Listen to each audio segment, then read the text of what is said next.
겸손과 기도. 천미예수님, 오늘은 7장 8절부터예요. 7장 9절부터. 지난 시간에 7장 8절까지 했고 조용하다, 그지요?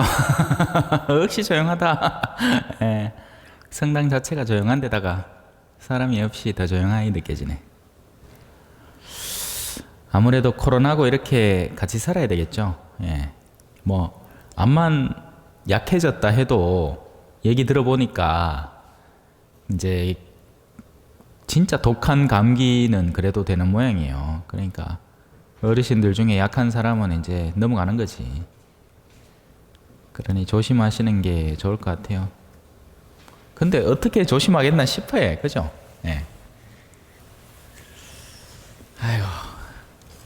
안녕하십니까. 뭐 조용해가 그런데 궁금하신 거 바로 물어보셔도 됩니다.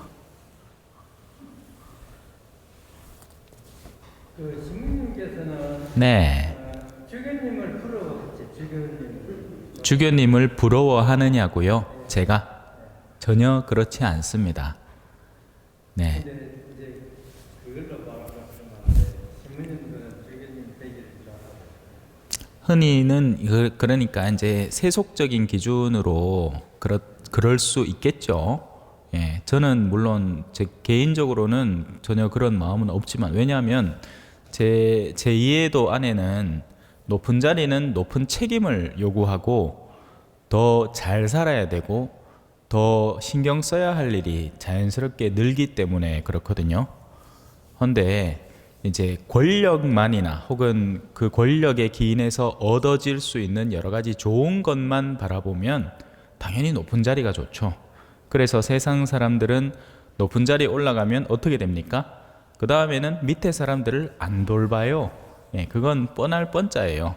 예, 요즘 뭐 선거한다고 뭐 공보지 이렇게 보면 나는 여러분들을 정말 걱정한다고 막 표현을 하지만 사실 그러려고 그러고 있는 사람들이 아닌 거죠. 거꾸로인 거죠. 예, 그래서 보통 그런데 성당 안에도 그러니까 여러 사람들의 내적 영역이 섞여 들어 있지 않습니까? 예, 그런 사람들도 여전히 존재하고 지금 이 우리의 성당의 현실 속에서도 또 그와 정반대로 그렇지 않은 이들도 함께 공존하는 거죠. 예, 제 개인적으로는 주교님 되고 싶은 생각 없습니다. 예. 지금 식간에 밥을 주시는 식복살 하겠죠. 네. 저분이 밥을 드리면 대부분 주교님 뭐 그런 무슨 그런 법칙이 있어요? 옛날에 저분이 밥에 드렸는데 아, 저도 그 얘기는 넌지시 들었어요. 이분이 또 밥을 해드리는데 아하. 신부님이 주교님이 되면 좋겠다. 밥 속에 뭘 타나? 그 겸손하고 오만하고 좀 차이가 있습니까?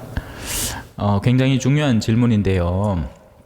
겸손은 무턱대고 자기를 그냥 아무것도 못한다, 뭐 나는 뭐 아무것도 아니다, 이거는 사실은 거꾸로 된 교만이에요. 이걸 왜냐면 그렇죠, 그렇게 나를 막 아이고 내 뭐합니다 내 빼면 다른 사람이 결국 사정해야 됩니다. 예를 들어서 본당에 직분이 있잖아요. 그래서 제가 보고 이분이 하면 적절하겠다 싶어서 그걸 부탁을 하게 되는데, 그럴 때 뭐 자기의 상황을 분별할 수 있지 않습니까? 예를 들어서 객관적으로 시간이 안 돼. 지금 본당에서 해야 하는 일은 뭐 매주 무슨 요일마다 모여서 뭘 해야 되고, 만약에 바쁜 본당 같으면 그래요, 실제로. 그러면 이제 그런 상황이면 내가 객관적으로 봐서 화요일 저녁마다 나는 다른 뭔가를 해야 되고, 그렇게 분별을 해서 얼마 전에 복음에 나왔죠. 성경에 나왔잖아요. 야고보서에 예할 것은 예하고 아니요 할 것은 아니요 하는 것, 그게 겸손이에요. 근데 사람들은 겸손인 척 겸양을 떨면서 실제로는 어떤 걸 기대하고 있느냐, 못한다, 안 된다 이러면 상대가 또 옆에 다가와서 제발 좀 해주십시오, 내가 이렇게 사정하지 않습니까, 무슨 삼고초려하듯이. 그러면 그 사람을 비굴하게 만들어 버리는 거죠. 그리고 그걸 즐기면서 그래 부탁을 하면 내가 좀 하지요 이렇게 될 때 이건 도리어 내면에 존재하는 이제 교만의 작용인 겁니다. 그래서 겸손의 원래 자리는 어디냐? 하느님이라는 분을 올바로 우리가 인지하고 있을 때 거기에서 비로소 겸손이 나옵니다. 왜? 하느님께서 나에게 이리 가라 하시면 나는 거기를 가야 되는 게 맞겠죠. 내가 아무리 싫고 못하고 안 되더라도 거기에서 진짜 겸손의 자리가 나오는 거예요. 제가 살아가고 있는 겸손은 그거고요. 그냥 무턱대고 내가 아무것도 아닌 양, 뭐든지 다 못하는 양 아니에요. 할 수 있는 건 적극적으로 하면 됩니다. 누가 와서 특강을 해달라, 뭘 요청을 해달라, 제가 처음부터 익하고 앉았겠습니까? 예? 여러분들도 여 올라오면 덜덜 떨 때 있잖아요, 그죠? 저라고 달랐겠어요. 똑같단 말입니다. 그런데 저는 못하겠다고 내빼지는 않았어요. 왜? 제가 말을 못하는 사람도 아니고 글을 모르는 사람도 아니니까 하다 보면 하느님께서 그걸 메꿔주시고 채워주시고 그 능력까지도 선물해 주신단 말입니다. 그러니 지금 여러분들이 듣고 계신 강의의 근본 힘은 바로 그런 하느님 앞에 겸손한 태도에서 나오는 거죠. 예. 근데 그런 하느님 앞에 겸손은 때로는 사람들에게 오해당할 수도 있어요. 저 신부 왜 저렇게 교만하게 보이지? 교만이 아니란 말이에요. 당당함이란 말입니다. 하나님을 믿고 나아가는 당당함이죠. 예. 그래서 겸손과 교만은 세상 사람들이 바라보고 있는 겸손과 교만과는 다른 거예요. 하나님 앞에 정말 자기를 열고 예할 것은 예하고 아니요 할 것은 아니요 하는 그것이 진짜 겸손의 자리가 되는 겁니다. 성부와 성자와 성령의 이름으로 아멘. 하늘에 계신 우리 아버지, 아버지의 이름이 거룩히 빛나시며 아버지의 나라가 오시며 아버지의 뜻이 하늘에서와 같이 땅에서도 이루어지소서.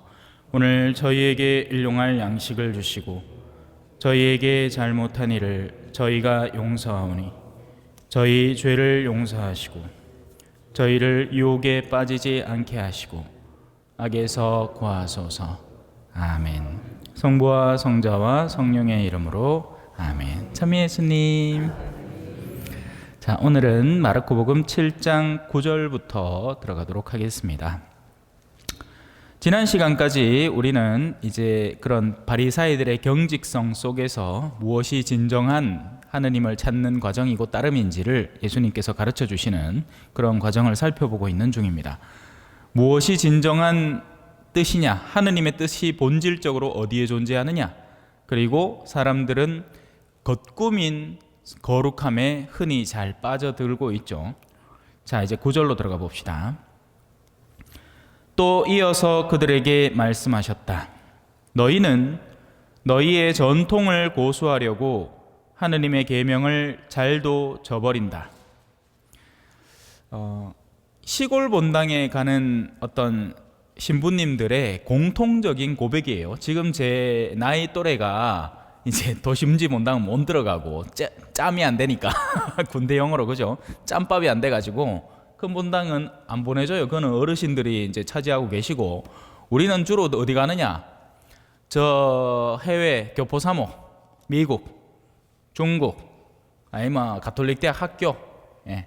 뭐 아니면 특수 기관, 아니면 본당에 가는데 이제 시골로 인지되고 있는 그런 본당에 파견받아 가는 거죠. 그러면 흔히 거기에서 이 젊은 사제와 이 신자들 사이에 뭐 잘 가면 또 좋은 데도 있지만 그럼에도 그게 잘 가는 것과 잘 못 가는 것 사이에 어떤 이 뭐랄까 충돌이랄까요? 그건 바로 이 공동체에서 이전부터 꾸준하고 성실하게 해오던 무엇과의 충돌이 자주 벌어지는 겁니다.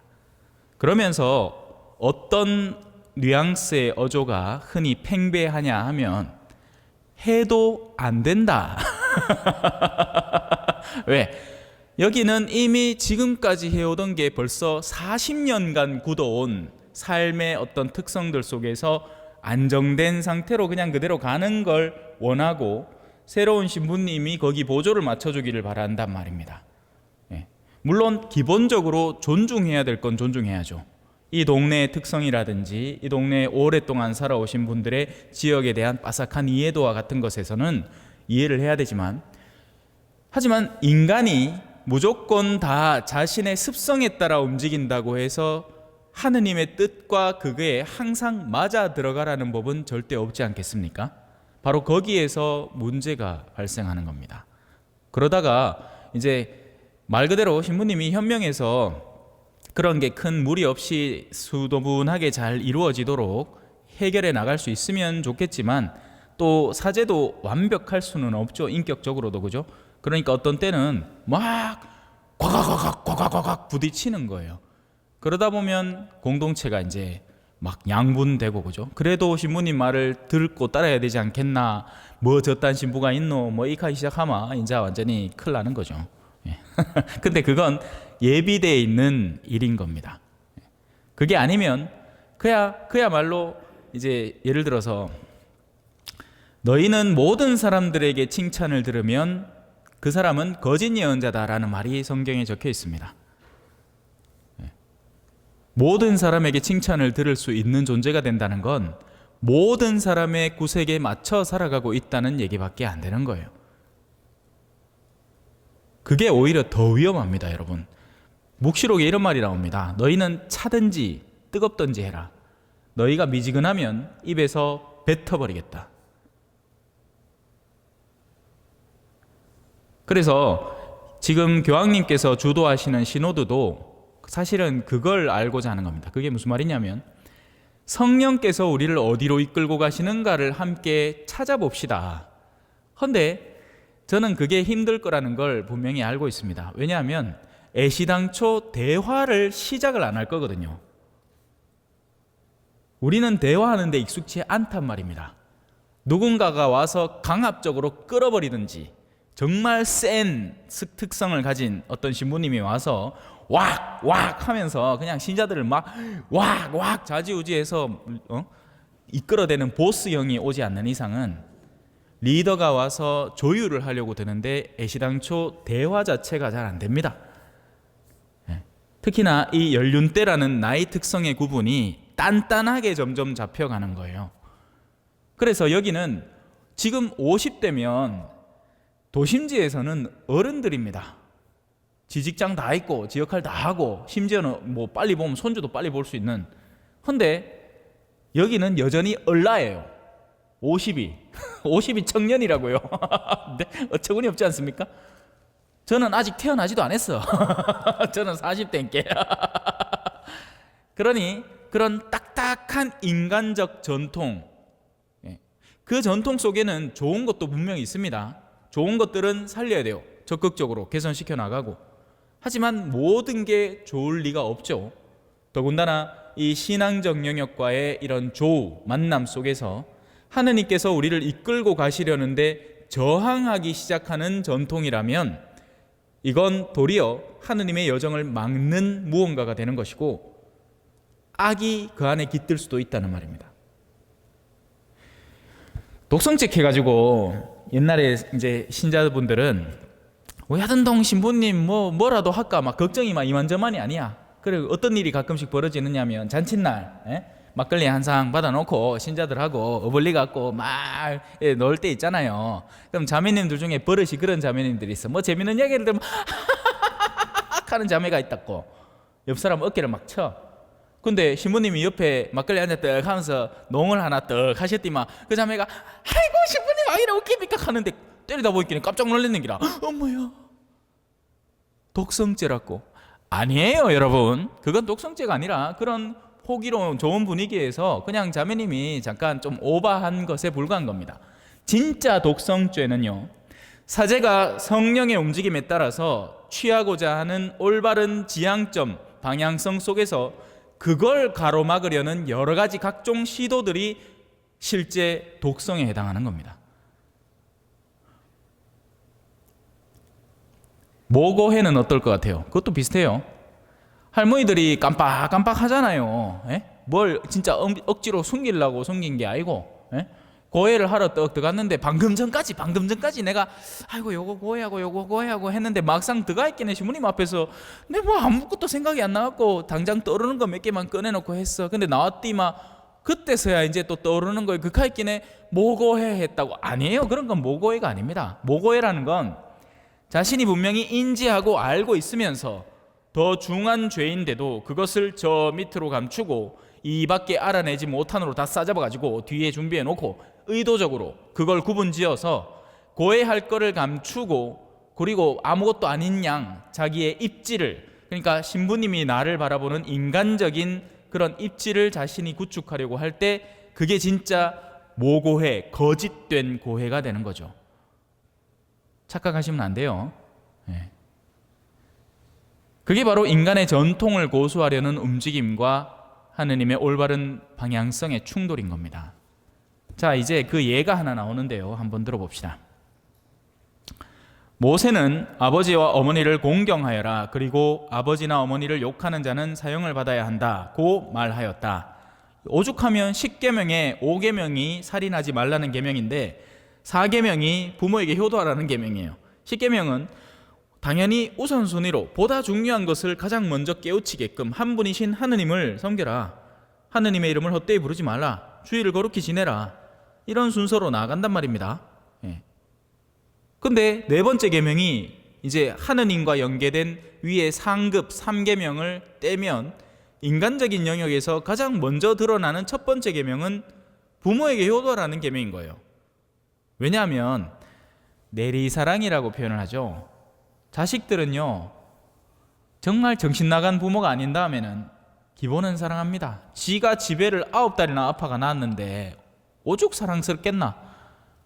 내 배 안 아파가 낳는 복돌이도 난 사랑스러운데 내 피를 담고 내 얼굴 모양도 담고 내가 그렇게 애지중지 키워와가지고 배 밖으로 나온 가가 어떻게 안 사랑스럽겠어요? 물론 요새는 아닌 것 같더라, 그죠? 그래 음식 쓰레기통에 싸지를 놓고 가고 무슨 죄를 받으려고, 그죠? 아휴, 여튼 자 옆으로 가는 거 세는 거 다시 돌이킵시다. 그래서 아버지와 어머니를 공경하는 게 가장 중요한 계명이란 말입니다. 그런데 그걸 어떻게 뒤바꿔 버리는지 한번 볼까요? 그리고 아버지나 어머니를 욕하는 자는 사형을 받아야 한다고 말하였다. 그런데 너희는 누가 아버지나 어머니에게 제가 드릴 공양은 코르반 곧 하느님께 바치는 예물입니다 하고 말하면 된다고 한다. 이게 무슨 말이죠?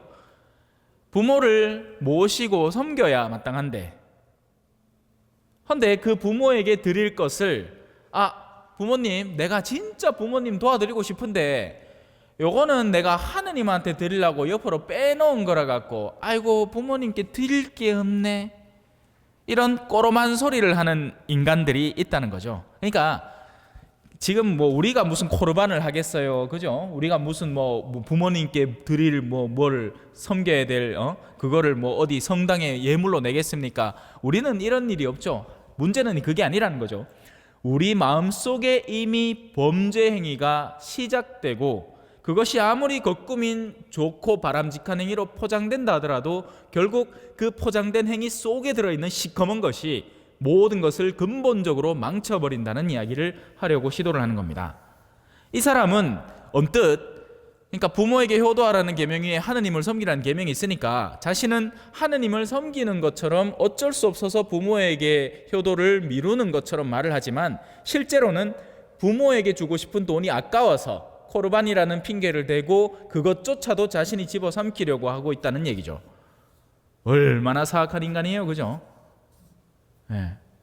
요즘 세상의 젊은이들은요, 여러분들이 얼마나 교육을 똑똑히 시켜놓은 덕분인지 그렇게 세상 사람들에게 어마어마한 좋은 인상을 꾸준히 남기면서 실제로는 자신이 마땅히 섬김을 되돌려 드려야 할 부모에게 돌아가야 할 그 애정과 시간과 노력을 지가 다 쓰고 그러면서도 핑계거리는 항상 있어요. 처녀가 알을 베도 핑계거리가 있다 하죠, 그죠?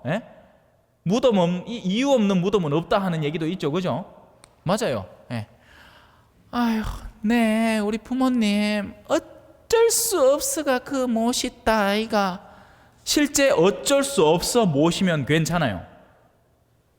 부부가 맞벌이를 하고 정말 다른 수단이 아무것도 없고 또 몸도 실실 아프고 내 몸도 가누기 힘든 상황에 무슨 부모를 모시겠어요. 그러면 바람직한 선택지로 부모님을 거기다 두는 게 맞겠지만 우리 마음이 알죠. 아니란 말입니다. 핑계란 거죠. 그러면서 아버지나 어머니에게 더 이상 아무것도 해드리지 못하게 한다. 너희는 이렇게 너희가 전하는 전통으로, 사실 법도 마찬가지죠. 법은 법을 피하기 위해서 만들어지는 거잖아요. 그죠? 예. 우리는 근본적으로 가난한 이를 떠올리고 싶은 생각이 없고, 우리 자신의 주머니에 돈을 더 들어오도록 하는 것을 가장 내적인 근본 목적으로 삼고 있기 때문에 그에 상응하는 모든 핑계를 대고 있는 거죠. 그래서 성경에는 이런 표현도 있습니다. 너희가 가진 은과 금이 녹슬면서 그것이 너희를 고발하는 증거가 되리라. 너희는 이렇게 너희가 전하는 전통으로 하느님의 말씀을 폐기하는 것이다. 너희는 이런 짓들을 많이 한다. 근데 이제 왜 이렇게 하겠어요? 근본은 간단합니다. 숨은 일도 보시는 하느님께 대한 경외나 올바른 두려움이 존재하지 않는 겁니다. 아까 요셉 형제님에게 제가 설명하려고 애를 썼던 하느님 앞에 참다운 겸손이 없기에 사람들 앞에 겸손한 척만 시도하려는 위선자로 전락해버리는 거죠. 하느님을 올바로 섬기고 있으면요, 설령 사람들이 나를 다 욕하고 있어도 상관이 없어요. 하지만 우리는 이런 나 자신의 윗질을 올바로 이해하는데 어려움을 겪는 거죠. 왜? 하느님은 안 보이잖아요. 내가 그분 앞에 내적으로 무슨 잘못을 한다고 당장 나를 치는 일도 없어요. 왜? 하느님은 죽을 때까지 기회를 주시는 분이니까.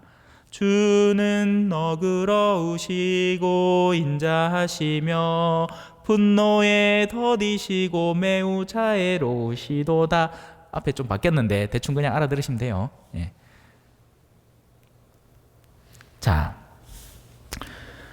그리고 나서 예수님은 다시 군중을 가까이 불러 그들에게 말씀을 하십니다. 자, 앞에는 바리사이와 율법학자들에게 한 말이라서 예수님이 이야기하는 대상은 그 대상에 따라서 이 온도를 달리합니다. 바리사이와 율법학자는 좀 세게 이야기를 해줘야 돼요. 죄인에게는 그 죄인이 자기가 지금 죄에 떨어져 있다는 것을 알려주는 강한 시도가 필요합니다. 그런 사람에게, 그러니까 자, 여러분이 의사라고 생각을 해봅시다. 환자가 와요. 근데 환자의 병증이 다 다르죠. 누구는 네일밴드 붙여주고 집에 보내면 돼요. 그냥 길 가다가 엎어져갖고 살짝 까졌어. 누구는 상처가 좀 깊어가지고 안에 멍이 좀 심하게 들었습니다. 그러면 그 멍을 좀 완화시켜주는 소염제를 좀 발라줘야 되겠죠. 근데 이분은 보니까 팔이 덜렁거리진 않지만 굉장히 좀 부풀어 오르면서 뭔가 좀 체온도 올라가고, 그러니까 감염이 시작됐다는 거죠. 그러면 엑스레이를 찍어서 뼈를 살펴봐야 됩니다. 혹시 금이 가 있거나 해서 뭐가 내부적으로 진행되고 있을 수 있으니까. 바리사이와 율법학자들은 강한 어조가 필요합니다. 그리고 군중은 그냥 비유적인 표현으로 설명해주고 본인들이 선택해서 나올 수 있게 하면 돼요.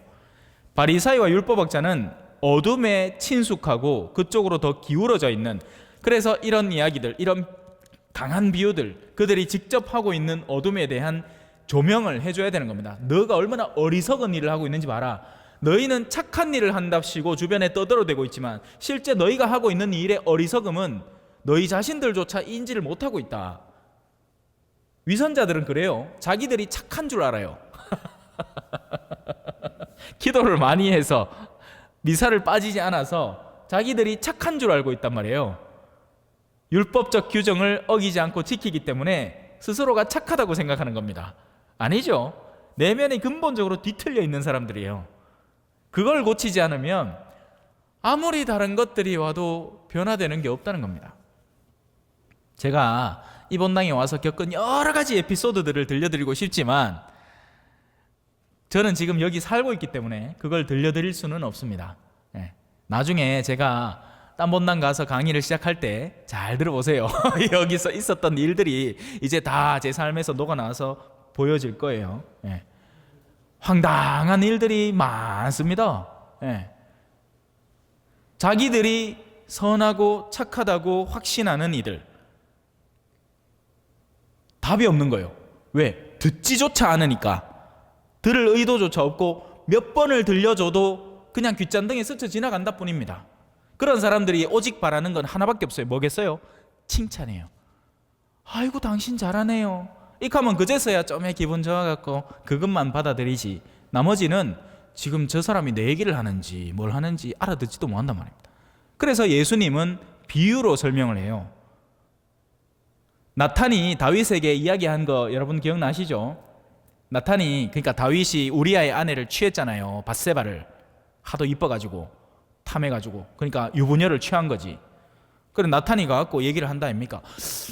옛날에 어떤 왕이 자기 양떼를 엄청 많이 갖고 있었는데, 아이고 그만 손님이 와가지고 탐이 난 나머지 지 양떼 잡기는 아깝고 너무 그 귀한 양, 혼자 애지중지하고 있는 그 양을 잡아다가 갖다 손님한테 내주지 않겠습니까?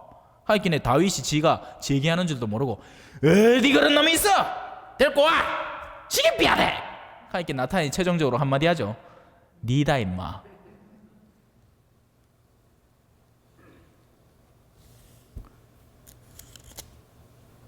너희는 이런 짓들을 많이 한다.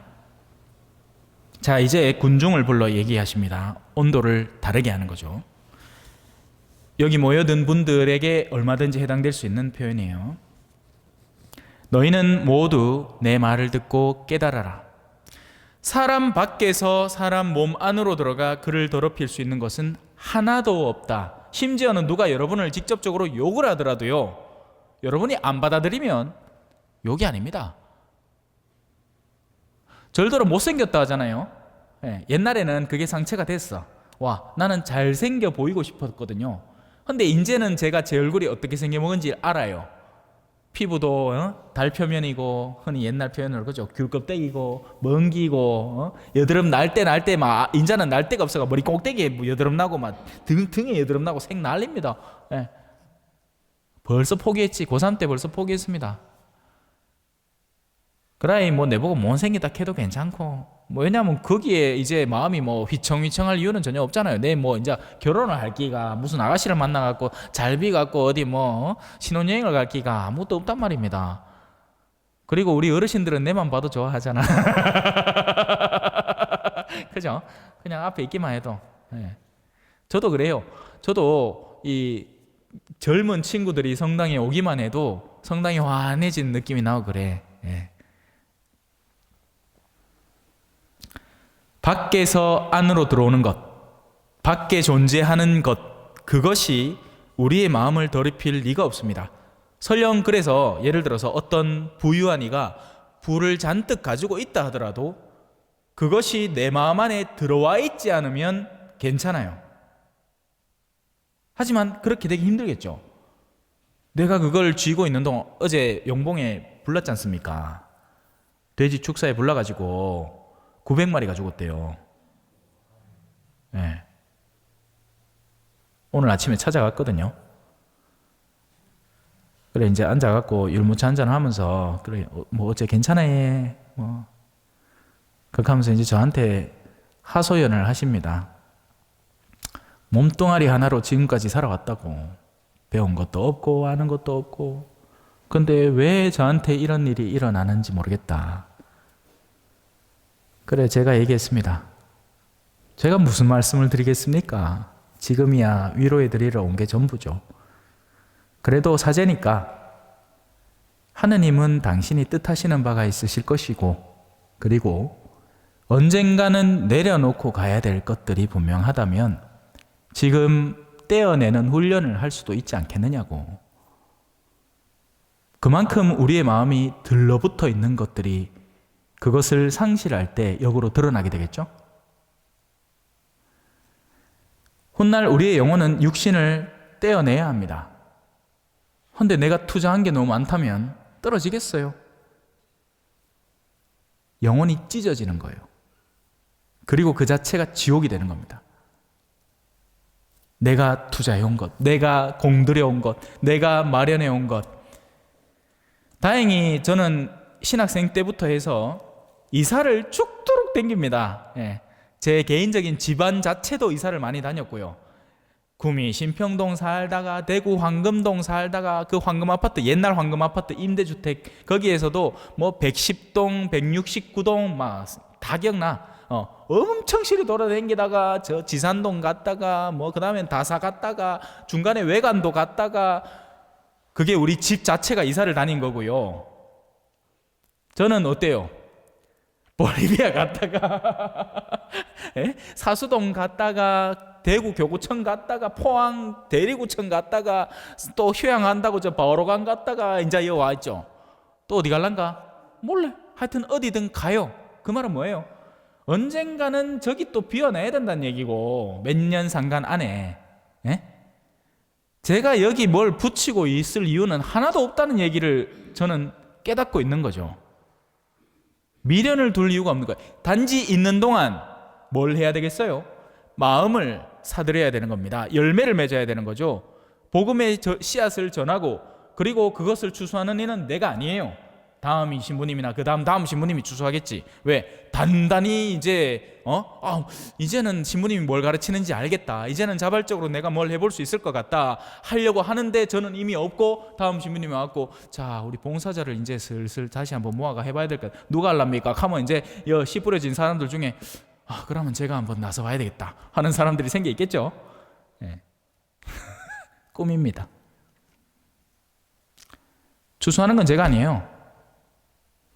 저는 씨를 뿌리고 떠날 뿐이에요. 그 씨앗은 하느님이 알아서 자라게 해주십니다. 오히려 사람에게서 나오는 것이 그를 더럽힌다. 제가 유혹에 대해서 몇 번을 가르쳐 드렸습니다. 휴대폰이 여기 있는데 휴대폰 자체를 모르는 사람이 있다고 쳐봅시다. 조선시대 사람이 타임머신을 타고 이어왔어. 그러면 이거 보면 벽돌인 줄 알 거예요. 그냥 아이고 참 벽돌 이쁘게 만들어놨네. 아이고 요새 나무를 이렇게 잘 깎는구나. 왜 깎지? 대패를 안만 밀어서 열이 안 나오던데. 근데 지금 초등학교 뭐 한 1학년만 돼도 휴대폰이 뭔지를 압니다. 1학년이 어디예요, 그죠? 얼라들 뭐 식당 가면 못 봤습니까? 부모는 밥 먹고 있고 이것도 앞에 이렇게 세워놓는다 보라고. 그러면 아가 그거 쳐다보면서 이제 넘길 줄도 알아. 그러고 뭐 거기서 초등학생 유치원생쯤 되면 실제 우리 조카가 그러는데 벌써 막 만져요. 할배도 못하는 거. 디지털 문화 속에 살아가고 있는 거죠. 그러면 욕구가 생기는 겁니다. 이제 저도 이제 눈이 슬슬 가니까 물론 뭐 여러분 앞에서 할 소리는 아니지만 이제 멀리 있는 게 잘 안 보이고 그러니까 아이고 뭐 해상도가 높아 본들, 그죠? 그게 뭔 그렇게 도움이 되고 소용이 되겠어요, 그죠? 귀도 잘 안 들리는데 뭐 이런 거 꽂고 다니는 거 그게 뭐 그렇게 탐이 나겠어? 우리 어르신들 보면 산에 가면 전신만신 휴대폰에 소리 이빠이 키워갖고 옆에 차고 가잖아. 이거 꼽는 거 쓸 줄도 뭐 잘 모르고 뭐 꽂아놓으면 답답하고 귀찮고 하니까, 그죠? 그렇단 말이에요. 미련이 없어진단 말입니다. 내면에 생겨있는 욕구가 유혹을 만들어내는 거죠.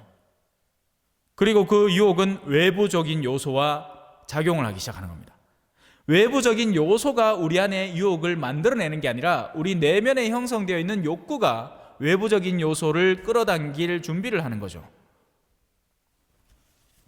싸울 일이 없는 사람은 평생을 가도 안 싸웁니다. 뭐 누가 달락하면 그래 니 해라 가오치 아프거든. 하지만 싸우는 사람은요 사사건건 싸웁니다. 맞죠? 여러분 주변을 보면 알잖아, 그죠? 성깔 더러운 사람 하나 만나면 이 사람은 곁에 가면 안 되겠구나. 왜? 한마디를 해도 무조건 맞받아치는 거예요. 그것도 부정적인 성향으로. 오늘 날씨 좋네요. 뭐 오늘 날씨 좋은 거 처음 봤습니까? 꼬로마이 얘기한다 가있긴 해. 그러면 한 몇 마디 던져보고 이 사람에게는 먹을 걸 주면 안 되겠구나. 원래 하이에나가 그렇거든요.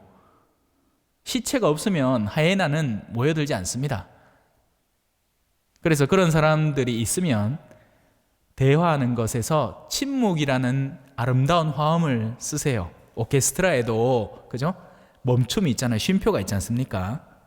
예수님도 함구령을 쓸 때가 있잖아요. 맞아요. 사람도 마찬가지라고요. 얼마 전에 베드로서인가 어디에서 나왔죠. 이 채와 같아서 거기에 걸러지는 것 가운데 그것이 이제 그 사람 내면에 든 것이라고. 그리고 그것이야말로 그건 그 사람이 꺼내는 말 속에서 드러난다고. 그 사람의 말을 충분히 들을 때까지 그 사람에 대한 식별을 유보하라고. 하지만 말하는 것을 몇 마디 들어보면 이 사람이 평소에 무슨 생각을 하고 있는 사람인지, 어떤 의도를 가진 사람인지, 말하는 거의 100% 전부가 자기 재물과 재산과 돈에 관한 것이면 이 사람의 내면 속에는 돈에 대한 탐욕이 어마어마하다는 거죠. 그러면 그 돈을 절대로 건드려서는 안 되는 거예요.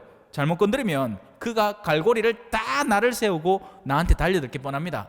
고양이 알죠? 고양이 화나면 그냥 평소에는 뽕냥뽕냥하이 몽실몽실하게 있다가 지 성질 나고 한번 달려들기 시작하면 와락 하고 발톱이 확 나오지 않습니까? 그런 사람들의 내면 속에는 그런 갈고리가 숨어 있는 겁니다. 조심해야 돼요. 건드리면 안 돼요. 그 부분만. 자존심이 그 이유가 될 수도 있고요. 돈이 그 이유가 될 수도 있고요. 각종 여러 가지 내면의 요소가 그 이유가 될 수 있습니다. 저는 웬만한 건 다 포기를 하는데 복음을 전하는 기회만큼은 저한테서 빼앗아가면 저는 화낼 거예요. 물론 그건 아무도 안 뺏들어가려 하더라. 오히려 다른 분들이 막 저한테 주더라. 네. 개신교는요, 제가 평화방송 PD님하고 이제 평화방송 와서 보시오를 다 마치고 이제 식사를 같이 하는 자리에서 이야기를 이렇게 해봤습니다. 신부님, 개신교 PD들은 목사님들이 찾아와가 사정을 해가 내 한 번만 TV 나오게 해달라고 개신교 TV에 케이블 TV에 막 뒷돈도 찔러주고 한데 천주교 신부들은요 PD님이 가가 사정을 해도 안 한대. 웃기죠? 아닌가? 내만 웃긴가?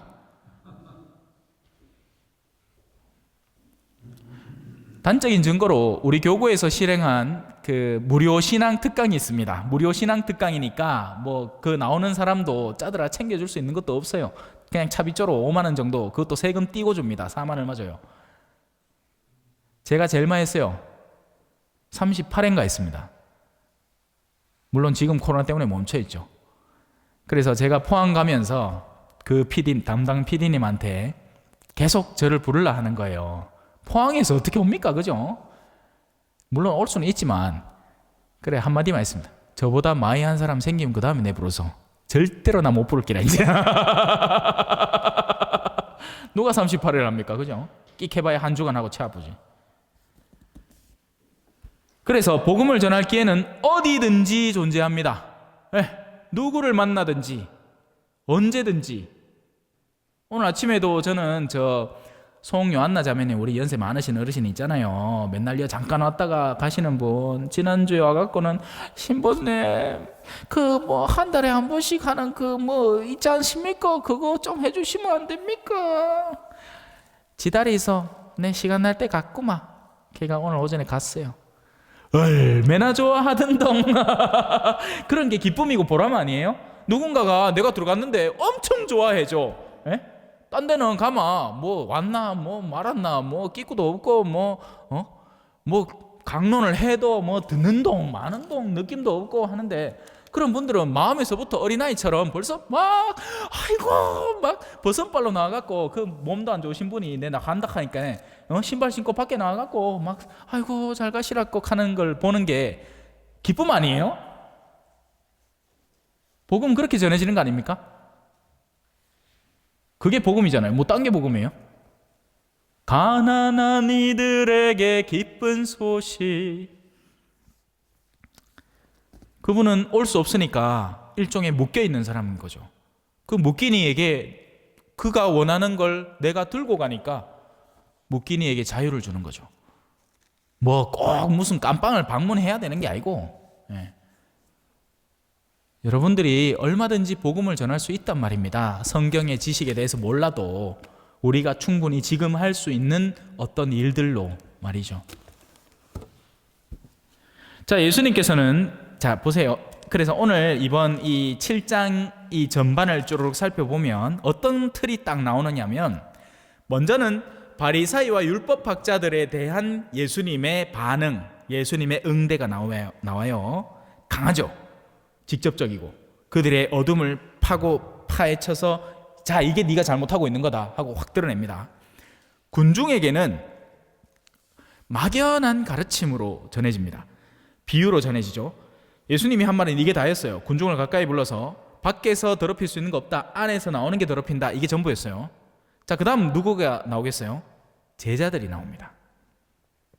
제자들에게는 그것을 숨김없이 소상히 풀어주는 거예요. 근데 누가 제자인가, 누가 군중인가, 누가 율법학자와 바리사인가, 그건 딱딱 미리 정해져 있는 무언가가 아니에요. 예수님의 말씀에 내가 그 말씀을 어떻게 받아들이려고 노력하고 애를 쓰고 있는가에서 제자가 되는 사람, 군중이 되는 사람, 율법학자와 바리사이가 되는 사람이 있죠.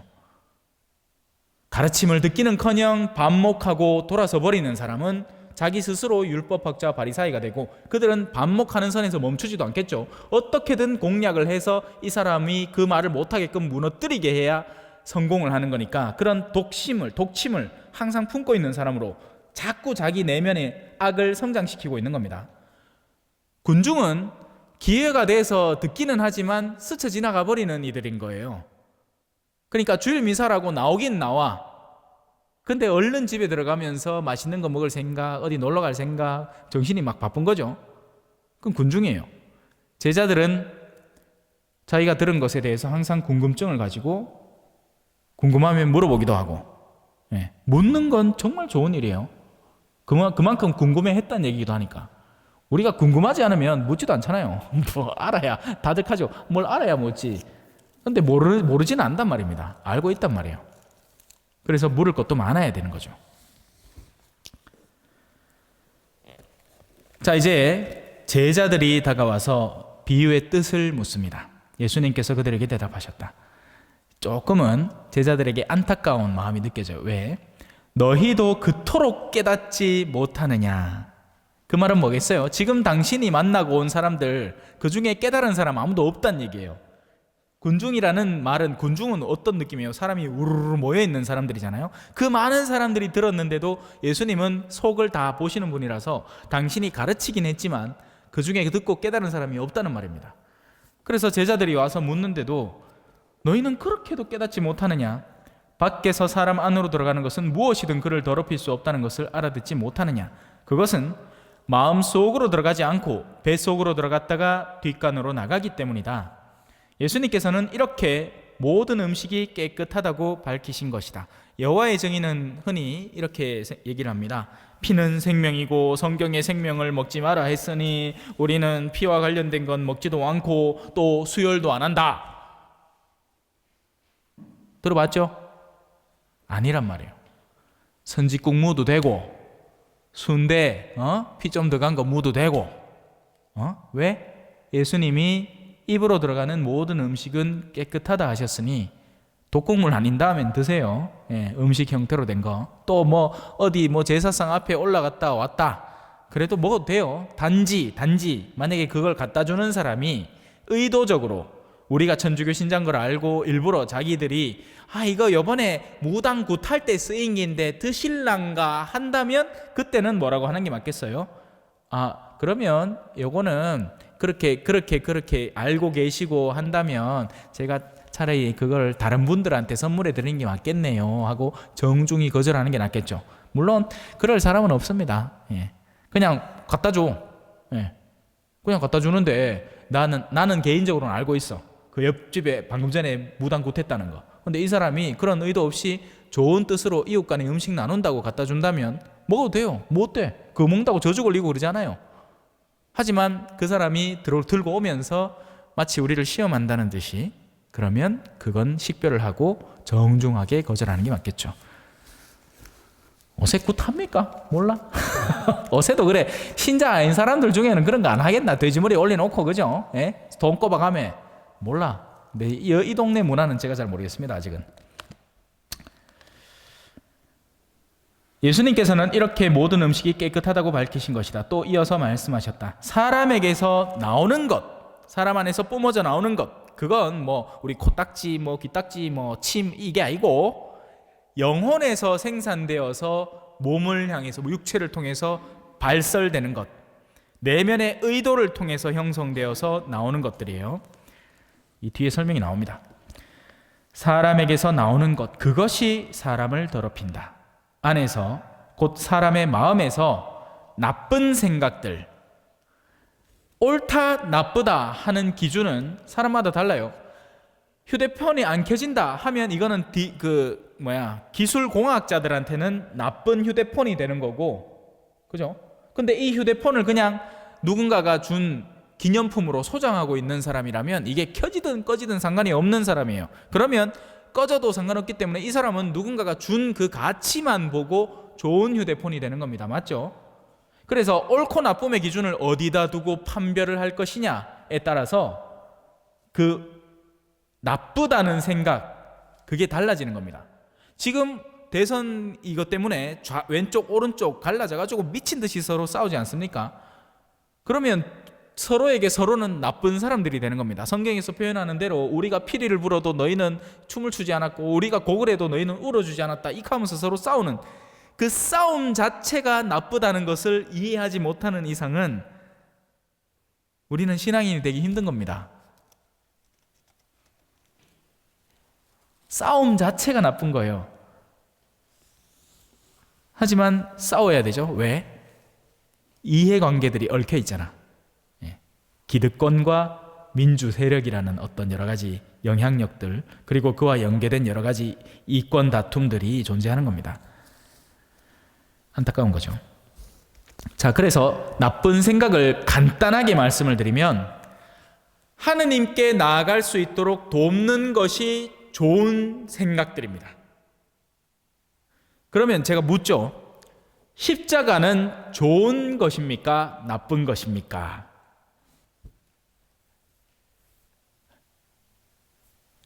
물론 뭐 답을 하시려고 기대는 안 했지만, 십자가는 만약에 하느님께 나아가는데 정말 도움을 주는 무엇이라면 십자가는 좋은 것으로 우리에게 인지가 되어야 됩니다. 하지만 현실적으로, 자, 오늘 아침에 제가 찾아갔던 그분들, 돼지가 하루아침에 900마리나 소진되어 버린 그분한테 이것을 십자가로 여기신다면 어떨까요? 라고 한다면 귀때기 맞겠죠. 물론 그 자리에서 극하면 안 돼. 극하면 안 돼요. 네, 이건 도리가 아니야. 하지만 훗날 그런 삶의 자국들을 이해시킨다면. 근데 더 재밌었던 건 이런 얘기를 저한테 해요. 당신이 여기 팔에 붕대를 감고 있었어요. 그래갖고 아이고 팔은 또 어쩌다 다치시는겨 하였길래 뭐 위에다가 다쳤대. 그 뜨거운 거에 뭐 뒤있다나. 근데 마침 그 축사에 있었어야 할 아들내미가 그 어머니를 모시고 병원에 간다고 그날 나왔던 거예요. 말 그대로 뭐라? 세옹지 마라. 병방 늙은이의 말인 거죠. 어떤 노인이 말 한 마리를 샀어. 아이고 주변에서 친구들이 아이고 축하한다, 좋은 일 생겼네. 이게 좋은 일일지 알지는 두고 봐야 알겠지요. 하지만 좀 이따 아들내미가 그 말 타다가 딕 쓰러져가 발목까지를 똑 부라붙어. 하기는 아이고 그 왜 안 오? 그 아들내미 그 뭐 앞으로 그래 제대로 걷지도 못하겠구만. 이게 좋은 일일지 알지는 두고 봐야 알지요. 하지만 좀 이따 전쟁이 펑 났어. 우크라이나 맨키로. 근데 딴 아들 다 끌려가갖고 총탄에 막 쓰러지고 칼에 막 맞아 넘어지고 하는데 자기 아들은 그 다쳤다고 안 끌려갔는기라. 세상 일은 그렇게 내면적으로 뒤얽혀 있는 겁니다. 십자가는 우리를 하느님께 이끌어주는 아름다운 수단이에요. 눈으로 보기에는 괴로워 보이고 비참해 보이고 추악해 보이지만 예수님은 죄가 없으신 분이 우리의 죄를 짊어짐으로써, 이걸 제가 한 번은 영상에서 설명을 드렸는데요. 보세요. 제가 이걸 던졌어요. 그러면 다시 제 손으로 돌아오죠. 제가 저질러 놓은 일의 결과가 다시 제 손으로 돌아오는 겁니다. 이 손은 아무 잘못을 저지르지 않았어요. 그런데 제가 저지른 일의 결과를 다른 손이 쥐면 제 손이 해방되죠. 그게 바로 예수님의 대속 개념인 겁니다. 예수님은 죄가 없지만 죄의 결과를 당신에게 모두 끌어당김으로써 당신을 믿는 이들의 죄를 용서해 주시는 거죠.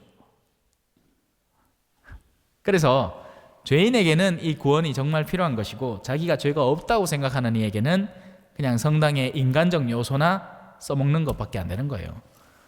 성당도 다 쓸 때가 있으니까. 그죠? 자, 그렇게 나쁜 생각들을 이해하시면 됩니다. 불륜, 뭐 이건 모르는 사람이 있습니까? 하지만 불륜은요, 부부 사이에서도 일어나는 게 불륜이지만 하느님과 우리 사이에서도 일어나는 게 불륜입니다. 하느님께 원래 돌려드렸어야 될 마음, 남편에게, 아내에게 오직 갔어야 하는 마음이 외간 남자, 외간 여자에게 갔을 때 그것이 불륜이라면 하느님께 반드시 돌아가야 하는 신앙인들의 마음이 다른 제3의 요소, 그게 뭐 돈이나 명예나 권력이나 이런 것들로 쭉 나아가기 시작할 때 바로 그때 불륜이 저질러지는 겁니다. 그래서 안 보이는 불륜이 더 심하겠죠. 또 뭐 꼭 남자들은 일을 저지르기 때문에 그 결과가 눈에 확 드러나요. 하지만 사실 자매님들에게서도 일은 저질러지고 있습니다. 어떤 식으로? 매일 보는 아침 드라마를 보는 가운데 남자는 이런 시각적이고 청각적이고 직접적인 행동에 영향을 받고 유혹을 당하지만 자매님들은 마음을 빼앗겨버리는 겁니다. 그래서 내 남편은 성실한 사람이고 책임감 있는 사람이고 가정에 충실한 사람인데 로맨스를 모른다고 내가 봤는 아침 드라마에 어떤 남자 주인공이 뭐 때 되면 뭐 장미 하나 딱 해갖고 갖다 주고 뭐 여보 눈 감아봐 하고 문 딱 열면 막 풍선이 우르르 나오고 뭐 이렇게 하는 거 보고는 쌤이 나왔고 고마 마음속에 뭐가 저질러져요? 불륜이 시작되는 겁니다. 거기서부터 심각성이 시작되는 거예요. 네. 그래서 남자의 불륜과 여자의 불륜은 농도를 굉장히 달리합니다. 도둑질, 뭐 이거야 뭐 모르는 사람 없죠. 넘거 훔치는 거, 지가 아닌데 들고 가는 거, 그죠? 살인만이 아니라 살인의 시도도 예수님은 조심히 시키죠. 증오에서부터 살인이 시작되는 거예요. 상대를 죽도록 증오하니까 죽이고 싶은 거죠. 간음, 탐욕, 악한 의도, 남을 사기치는 것, 기망하는 것, 속이는 것, 사기, 방탕, 흥청망청 자신의 삶을 보내는 것, 지나치게 활락적인 요소에 자기를 빠뜨려 버리는 것, 술, 뭐 또 담배, 뭐 이런 것들에 자기를 내어 맡겨서 몸을 피폐하게 만드는 것, 모든 것들이 다 포함됩니다. 시기, 이건 사실 모든 성인들이 공통적으로 고백하는 건데요. 굉장히 사악한 행위예요. 왜냐하면 남 잘 되는 꼴을 못 봐주는 내면이기 때문에 이건 그 자체로 분리시키는 거죠. 여러분 우리 몸에 지체가 있잖아요. 자 여기 반지가 있는데 제가 이 반지를 딱 낀다고 해서 다른 손가락들이 갑자기 막 데모해요. 와 니는 그 약지한테만 반지 끼워주노 하고 막 왼손은 내 손에는 아무것도 안 주고 와 니는 오른손만 사랑하노 이렇게 하는 거 봤습니까? 아니죠. 이거 내 몸이잖아. 그렇기 때문에 여기다 반지를 끼면 내 몸 전체가 그 반지를 낀 이 묵주 반지니까 하느님의 거룩한 축복을 받은 반지로서 그 축복의 힘을 내가 감싸 안고 살아갈 수 있다는 안정감을 오히려 얻고 영광 속에 살아가는 거지 부러워할 이유가 없잖아요. 근데 만약에 무언가가 내가 묵주 반지를 꼈다고 부러워한다면 그 자체로 뭘 증명하는 거겠습니까? 나와 관계 없는 존재가 동떨어진 존재가 되는 겁니다. 거룩한 것을 시기하는 사람도 있어요. 어떤 때는 내 이거 환장하겠다니까. 누군가가 정말 신앙 안에서 새롭게 태어나는데 예를 들어서 예비자가 이 갓 세례를 받고 이제 신앙에서 좀 더 열성을 내려고 하는데 엿불대기에 다가온 기존 신자라는 사람이 그게 쌤이 난 거야. 그거 진짜 다 없습니다. 자, 중상. 누군가의 명예를 깎아내리려고 시도하는 것. 그렇지 않은 사실을 그런 양 발표를 해서 그 사람의 평을 깎아내리려는 모든 시도들, 중상이죠. 교만은 아까 겸손의 반대. 하느님 앞에 지가 하느님인 줄 아는 겁니다. 사실 모든 교만은 바로 거기에서 나와요. 나의 생각이 가장 합리적이고 내가 하는 모든 것이 바람직하다는 어떤 확신에서 어디까지 교만할 수 있느냐? 하느님, 와 세상이 요 모양 요 꼴입니까? 내가 봤을 때는 내 합리적인 생각으로는 내가 하느님이라면 이래야 될 낀데 와 지금 요 모양 요 꼴입니까? 코로나는 와 왔는겨, 우크라이나는 와 졌다군겨, 와 의로운 이들이 고통당하고 죄인들이 이 떵떵거리면서 사나요? 아니죠. 하느님 앞에 겸손할 필요가 있습니다. 어리석음, 멍청함이죠. 근데 이 어리석음은 지적인 걸 몰라서 그러니까 내가 글을 덜 배웠어. 그리고 성경적 지식을 아는 것도 없어. 역사적 배경, 지리적 배경 이런 거 아무것도 몰라. 이게 어리석음이 아니에요. 어리석음은 지혜의 부족입니다. 우리의 인생사가 최종적으로 어딜 갈지 모르는 그 지혜의 부족이 어리석음으로 표명되는 겁니다. 이해가 되시나요?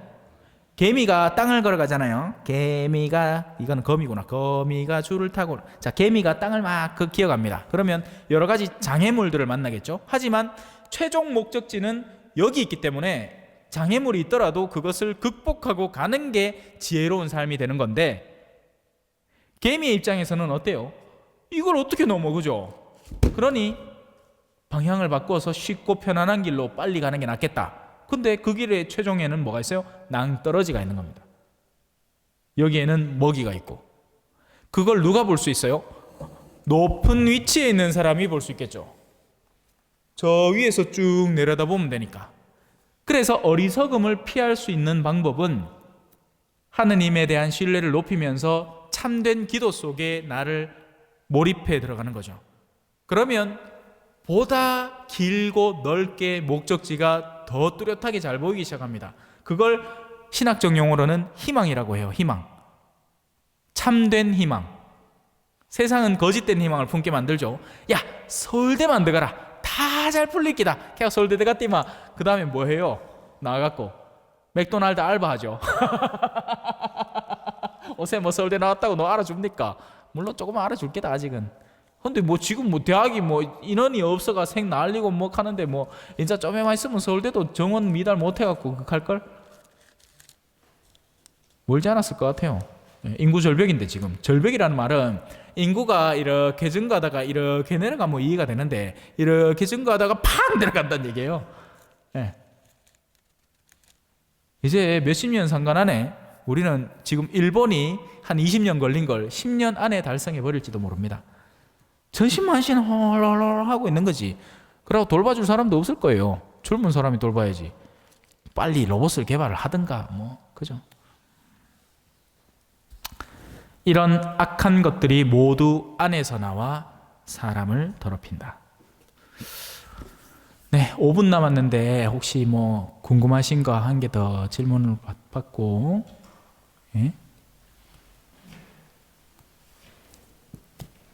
평소에 해오시던 궁금증. 신님께서는 궁금증보다도 우리는 이제 신님 말씀을 들으러 왔잖아요, 그죠? 그렇죠. 우리가 보는 눈은 저기는 산이다. 네. 전부 다 산이라 그럽니다. 근데 신부님께서 말씀하시는 것은 산이 아니다. 여기는 바위다. 여기는 계곡에 물이 흐른다. 또 가지가 있다. 나무가 있다. 이렇게 이제 말씀해 주시기 때문에 저희들은 신부님 말씀을 영국에 쏙쏙 들어오거든요. 네. 그리고 우리 딸이 한다는 말이 아버지는 좋대요. 네. 전화할게. 매일 특강을 들으니까 시부님 강론 말씀을 들으니까 매일 특강을 들으니까 아버지는 좋대요. 그게 우리 딸이 하는 말이라. 그래서 저는 시부님이 우리 초전성당에 오래 계셨으면 좋겠다 생각이 들고요. 또 하나님께서 허락하시면 뭐 3년, 4년 채워가지고 또 딴 데로 또 가시면 더 좋겠고, 3년 끝을 맺겨야죠. 네, 고맙습니다. 질문. 질문을 해줘있어, 질문을. 없어요? 질문 하나 있는데. 네. 제가 어릴 적에 우리 듣기는 신부님께서 우리가 고백한 것은 신부님께서 고백서 문 딱 열고 나오던 줄로 다 잊어본다. 이렇게 이제 우리가 알고 있기 때문에 우리가 막 고백서 가서 실제 부끄러운 죄가 있어도 기타 냄새 하거든요. 신부님이 고백서 나가면 다 잊어버리니까 다 이런 생각을 하고 막 해야. 근데 그리고 또 우리가 이제 고백서를 가서 이야기할 적에 또 어떤 때는 이런 생각이 들어요. 아니, 내 죄를 신부님이 알고 있으면 나는 왜 알겠니? 이런 생각도 들고, 또 어떨 때에는 보면 이제 큰 죄를 먼저 고백해요. 왜냐하면 이제 작은 죄는 나중에 고백하고, 왜냐하면 이제 큰 죄를 먼저 고백하고 나면 뒤에 작은 죄를 고백할 다음에 아이고 신부님께서 큰 죄를 좀 빨리 안 잊어버리겠나 이런 생각으로 그런 식으로 하는데. 자, 그래서 너무 질문이 많아지면 다 답변하기 곤란하니까 먼저 첫 번째 고해사제의 기억에 대한 문제부터 간단히 설명을 드리겠습니다. 여러분들이 만약에 고해를 이제 본다면 저는 일대다를 대하고 있습니다. 그래서 그 모든 것들을 솔직히 기억할 수가 없어요. 예. 그리고 뭐 당장 잊어버린다 이거는 뭐 그건 치매고 그죠?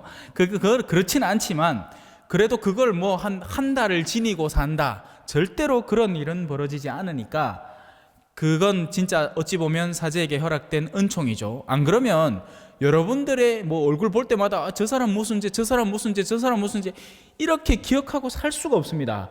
사람의 그러면 저는 24시간을 죄만 기억하고 떠올리고 살아야 돼요. 아니요. 저는 그렇게 여러분들 오늘 지금 성경 강의를 하고는 방에 들어가서는 복돌이하고 그냥 재밌게 놀아요. 예.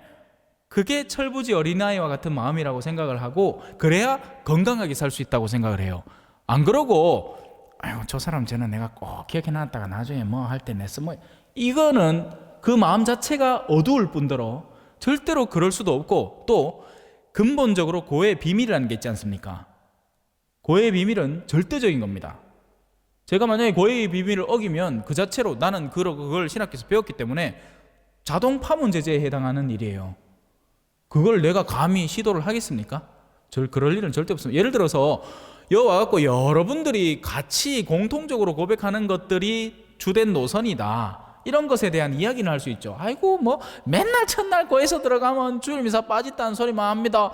이게 고해의 비밀은 아니에요. 그건 오해하시면 안 되고 그게 아니고 그냥 보편적이고 한번 좀 들어볼 수 있는 어떤 이야기들 그런 것들에 대한 이야기를 나누는 게 고해의 비밀이 아니라 특정인이 특정 죄를 지었다는 것을 분명히 인지할 정도로 누군가에게 그것을 이야기하기 시작할 때는 그때는 고해의 비밀을 정면으로 거스르는 것이 되기 때문에 그럴 수도 없고 기억할 이유도 없고 그렇습니다. 그게 첫 번째 답변이고요. 두 번째로 여러분들의 그러니까 내가 그 신부님한테 가서 이런 걸 했을 때 참 부끄럽다 이해는 합니다. 왜냐하면 저도 옛날엔 신자였으니까 물론 지금도 신앙인이지만 제가 신자였다는 말은 사제가 되기 전에 신자로서 고해소에 들락거려야 했기 때문에 거기에 들어가는 부담감과 수치에 대한 것은 제가 잘 알고 있습니다. 그럼에도 여러분은 최대한 솔직하게 남김없이 꺼내는 게 여러분의 영혼에 유익합니다. 그리고 사제의 내면에 무엇이 들었느냐의 문제겠죠. 제가 만약에 진짜 뭐 독한 마음을 먹고 여러분들이 고백하는 것 중에서 하나 딱 약점 잡아갖고 나중에 뒤통수 후려치고 그걸로 막 위협해갖고 무슨 돈 털어갈 생각이 막 조심하는 게 맞겠죠. 근데 그렇게 갖고 무슨 신앙생활을 해요, 그죠? 아니란 말이에요. 기본적으로 사제복을 입고 계시잖아요. 그러면 신뢰를 두시면 됩니다. 예. 그리고 그거 다 기억 못해요. 세 번째, 이제 죄는 제일 시작하면서 큰 죄부터 털어놓는 게 맞습니다. 그리고 인간인 사제가 사실은 보석을 주는 게 아니에요. 저는 마이크 역할을 하는 거고 스피커 역할을 하는 거죠. 그럼 누가 여러분의 고백을 들어주고 여러분에게 그 응대를 하고 계실까요? 예수님이십니다. 그런데 저는 이제 그 중간에 끼인 사람으로서 성경의 야근 청지기 비유 들어보셨습니까? 당신 주님한테 얼마 빚졌어? 밀백섬이요? 야, 빨리 앉아가 50섬 적어 있어. 저는 그거를 즐겨하는 사람이에요. 왜? 보석 잘못 받았다가 그 보석 때문에 또 죄진 적이 있죠. 맞죠? 보석 받았는데 너무 부담 실어갖고 할라 하다가 담호하고 그 다음에 해갖고 또 보석 모한죄까지 털어놓고 앉았습니까? 그래 저한테 오마 주님의 기도 말고는 저는 거의 안 주인게 뭐 앞에 죄를 내가 잊을 수 있죠. 나는 기계니까 기계 장치에 메모리가 부족할 수 있잖아요. 하지만 예수님이 다 듣기 때문에 그 신뢰와 신앙을 가지고 고해소로 나오셔서 성사를 보셔야 됩니다. 예, 좋은 질문이었고요. 지금 사순 시기에 신자분들한테 참 도움이 될 만한 질문이었어요. 감사합니다. 성부와 성자와 성령의 이름으로 아멘. 영광이 성부와 성자와 성령께 처음과 같이 이제와 항상 영원히 아멘. 성부와 성자와 성령의 이름으로 아멘. 감사합니다. 찬미 예수님, 겸손과 기도.